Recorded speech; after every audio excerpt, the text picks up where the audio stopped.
I was all alone in this big house. Just me. No one else.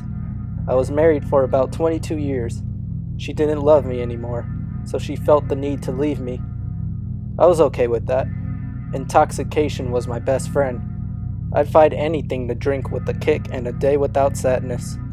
44 years of age wasn't that bad. Alone time was great. Nothing to worry about. No one visits me. Just me and my music. But after that day, I never slept. I always had these nightmares. Nightmares so real I thought I was going to die. And it was always the same nightmare every night. There wasn't a single day where I wasn't scared to fall asleep. It's 2 o'clock, and it's around the time I usually fall asleep. I tried so hard to see if I can sleep. I bought a dream catcher and a radio that played the sound of rain. I turned off the TV in the living room and approached the light switch. When I turned off the lights, I glanced in the room. There was a dark silhouette that looked like shadows in the darkness. I turned on the light, and they were gone. I thought it was my imagination, so I turned off the lights. There they were again, standing there, slouched in the living room. I pretend that it was nothing and move on to the kitchen lights. I turned those off, and the shadow got closer to me.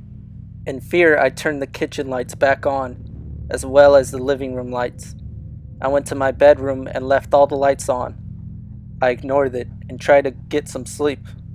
I couldn't, not even for a minute. It was silent. Then a loud bang came from the living room. I didn't go check what it was. I stayed in my bed.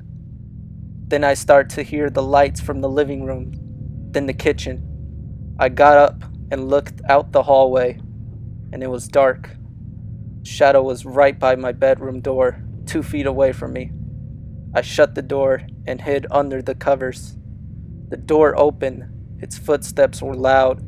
It got louder and louder each step it took. Then it stopped. I waited until I knew for sure it was safe.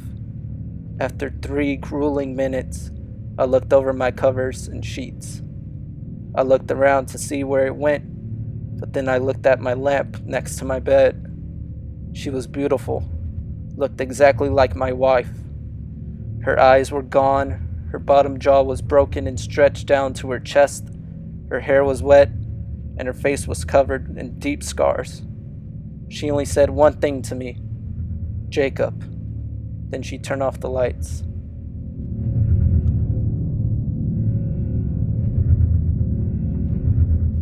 "So you believe you saw her corpse in your room?" the detective said to Jacob in the prison cafeteria. "Yes, she was there. She was brutally scarred, and she was so beautiful," Jacob replied. "Jacob, you do know that you murdered your wife months before we captured you. You drowned her to death and beat her with a sledgehammer because you said she didn't love you. That's why I am just as surprised as you are. My wife is still out there. I thought she was dead."